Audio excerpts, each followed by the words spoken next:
Hey guys, welcome. Man, it's good to be back. And let me start this episode off with just a bit of an apology. Sometimes our brains think that we're still 25, and then our bodies remind us that we are not.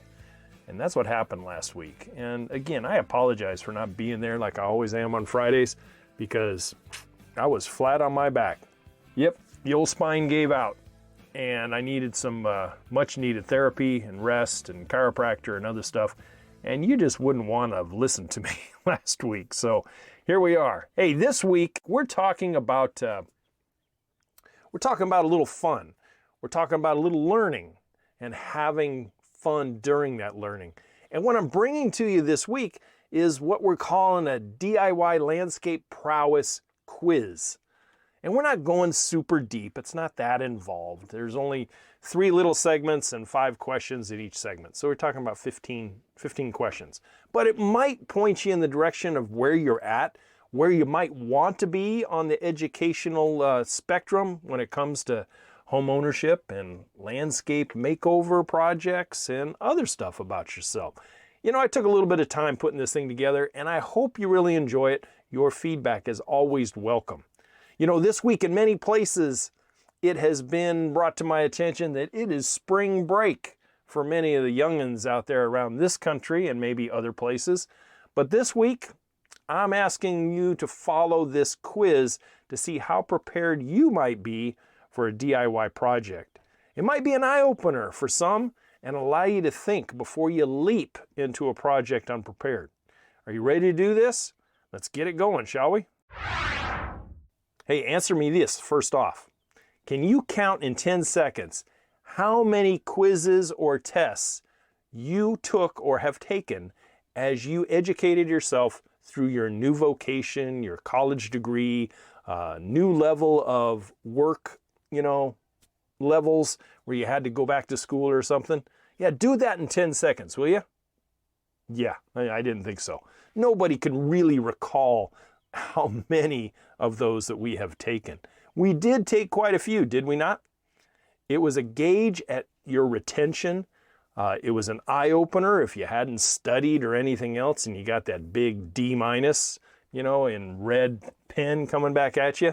And it also showed the grasp of what you were studying or what you were apprenticing in or prepared for that new vocational level of responsibility. I know I took several hundred at least over the years, if not more, in many capacities, mostly in the horticultural and green industry realm, but also in 2 other vocations as well. Well, today I think this fun, educational, informative quiz just might open your eyes to a couple of things as a homeowner. Maybe a DIY project manager, a gardener, an all-around self-reliant individual. There are going to be 3 areas to be quizzed on. Number 1, horticultural knowledge. Number 2, landscape design and construction. And number 3, self-reliance as a homeowner. So without further ado, let's kick this off. Please understand that I created this for education and preparation and fun, not to criticize, demean, or insult in any way. Make it fun and laugh at yourself and laugh along with it as we go through it. Are you ready? Here we go. Let's talk about horticultural knowledge first. And here's question number 1 for you.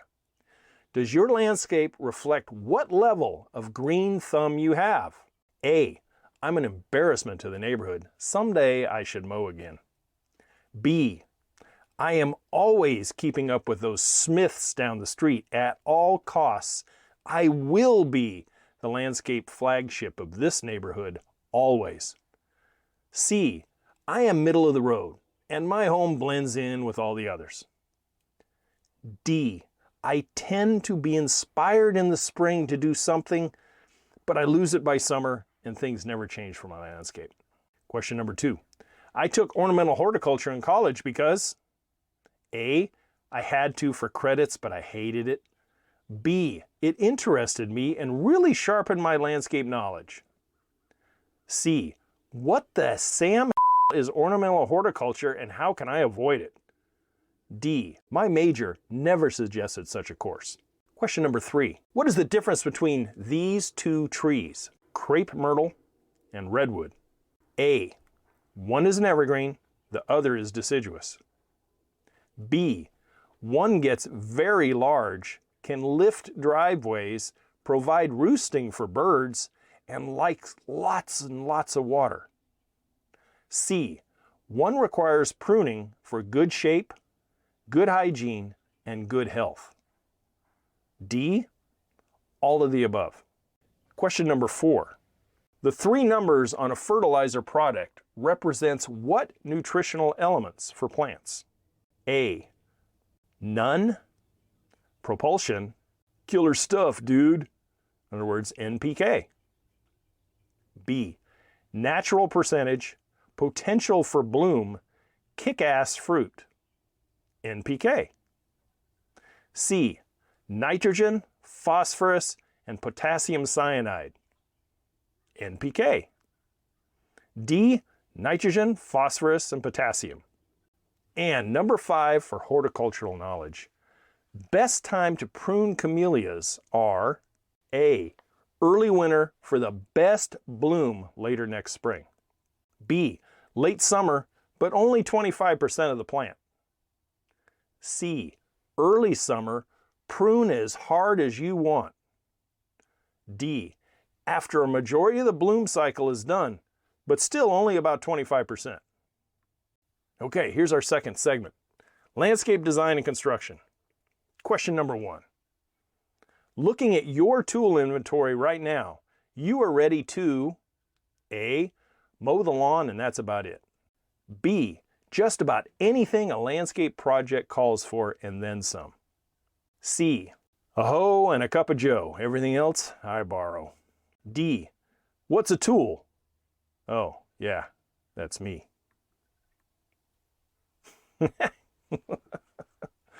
Number 2, if you decided to tackle a landscape makeover yourself, where would you start? A, duh, in the yard, of course. B, I would follow that yard coach guy's recommendations. C, I wouldn't. I'd hire the whole thing out because I am filthy rich. D, pretty involved project. I think planning, budget, and consult with family and friends and local nursery pros. E, both B and C. Question number 3. Sketching out a new landscape design is something you would A, bone up on a little because drawing is not my sharpest pencil in the drawer. B, binder paper, beer, and a big ass eraser for my number 2 pencil from 1997. C, I'd throw a lifeline and get help. D, tech man here, buy a $2,000 plus program and let it do all the work. Question number 4. If I was going to create a front yard, I would base it on A, impulse. B, needs, wants, and budget. C, the nagging spouse telling me to. D, needs, budget, and return on investment. Question number 5. Based on my checkbook, I would be able to complete this much of a landscape makeover in my backyard. A, potted flowers on both sides of my lawn chair, that's about it. B, 2 sheets of binder paper, which equals both the depth and the distance of my checkbook. C, I will save what I need to until I can do what I want from start to finish. D, establish a budget, then determine how far those funds will take me based on material costs today. E, very healthy checkbook, so I'm hiring yard coach for the design and a local reputable contractor to install. Thank you, State Lottery. All right, let's move on to our final segment. This is all about homeowner self-reliance. Question number 1. Self-reliance as a homeowner to me means I can A, train my kid or kids to fetch a beer without me having to get out of my recliner.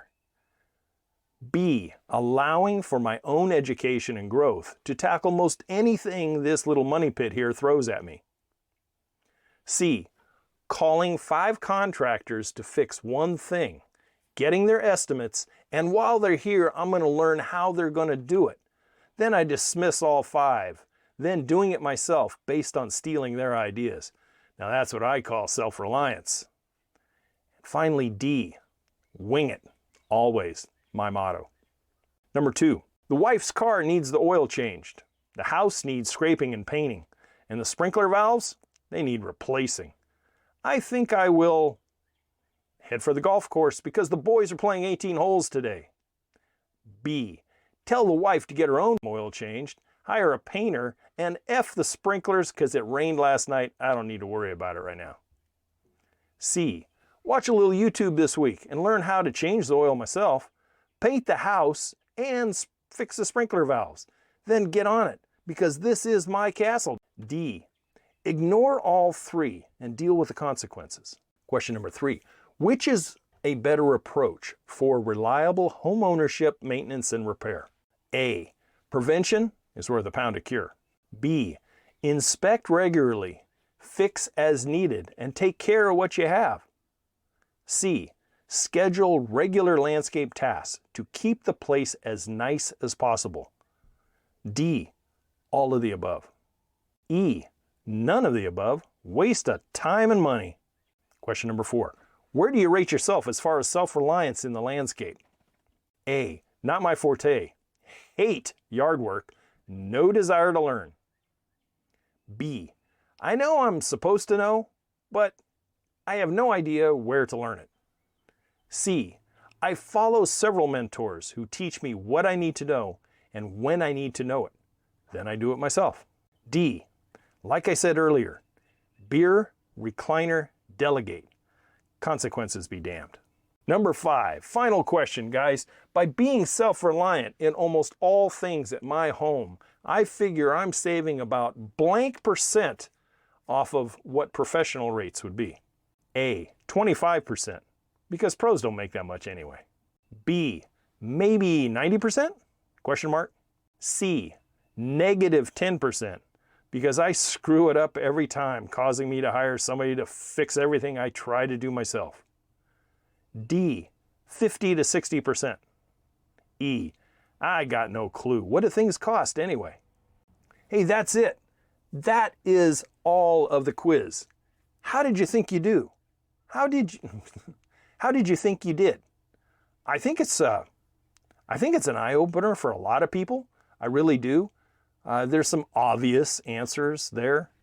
There's obvious some fun there. But for the most part, it really kind of raises people's awareness.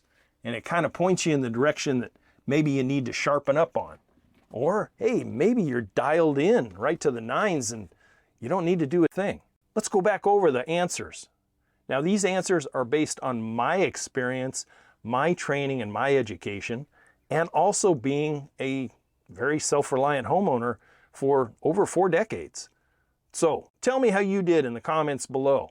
Let me know through email at youryardcoach@gmail.com. Let me know how I can get you from one level to the next. And drop a comment in there just to tell me, hey coach, I'll never get that 20 minutes back in my life. Or, hey, good way to spend 20 minutes. I'd be curious to know. Okay, horticultural knowledge. Does your landscape reflect what level of green thumb you have? Now, there is no real right or wrong on this one. Maybe you do have the crap neighborhood. You got that house on the block. You know, maybe you are a Jonesian and you're always trying to keep up with the Smiths down the street, and you will always be that guy that always has the best looking yard. And, you know, if you're just kind of middle of the road, you have a nice home, you keep it looking nice, but it doesn't stand out in any way, shape, or form, so be it. It's okay. As long as what you have, you take care of. And the last one was, you know, you tend to be inspired like a lot of people are when things start blooming outside and it's springtime. But a lot of times life takes us away and sweeps us off our feet by summertime, and you really don't get anything big done. You may have planted a little something here. You got your tomato, you know, you got your impatiens planted, and that's just about all you're going to do. In question number 2, I took ornamental horticulture in college because, you know, ornamental horticulture is a great topic of study if you want to learn all about how to take care of all the names and the requirements of various plants.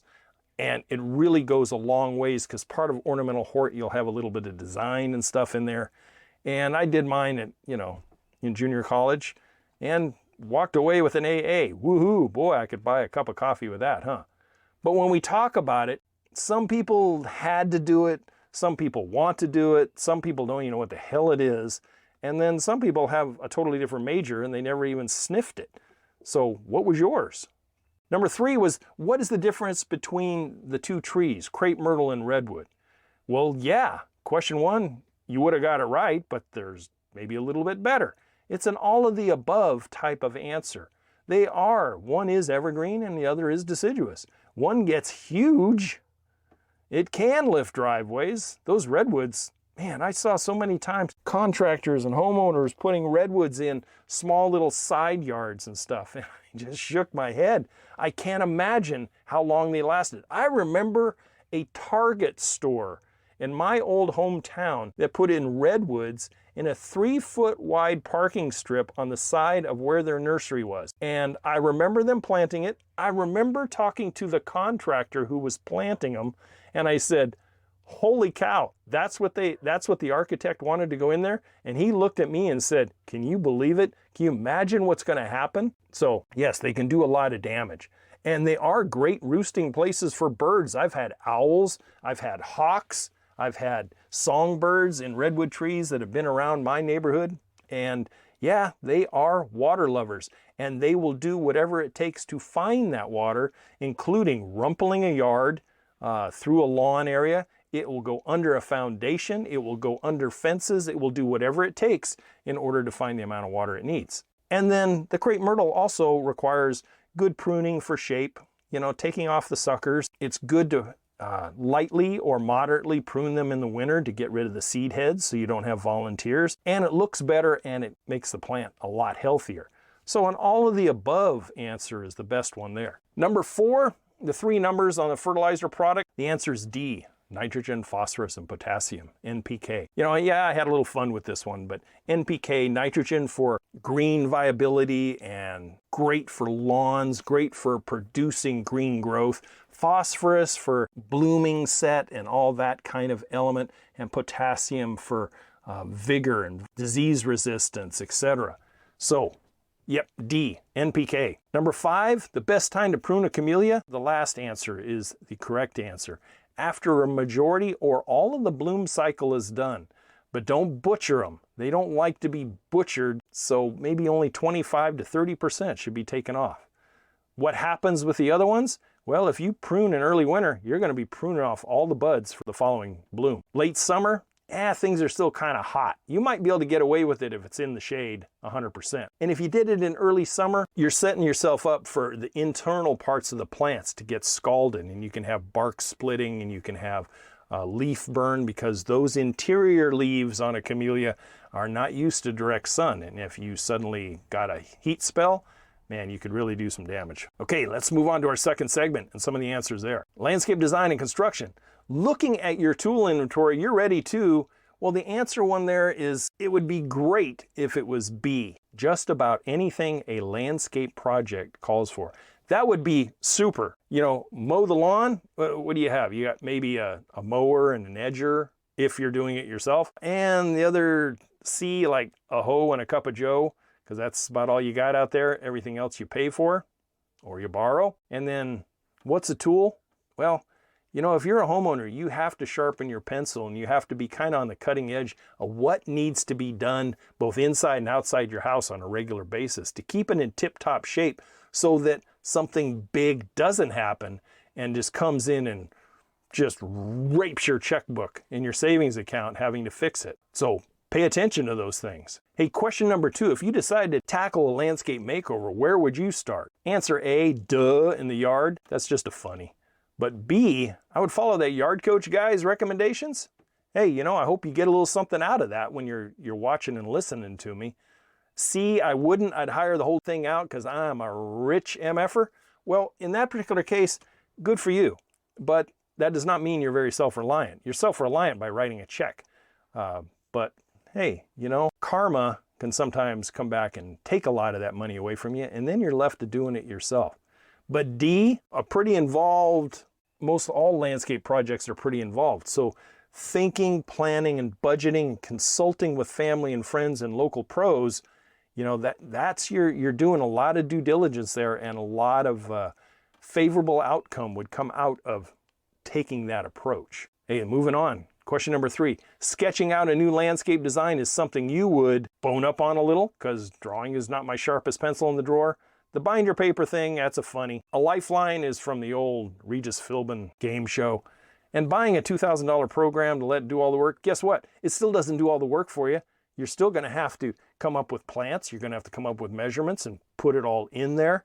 And it's not always easy, you know, so you got to bone up on it a little bit. You have to learn. That's what I do teach you in the ebook and the course. So you might want to check that out. Plus, there's some great videos I got on the channel about designing where I actually do it right in front of you.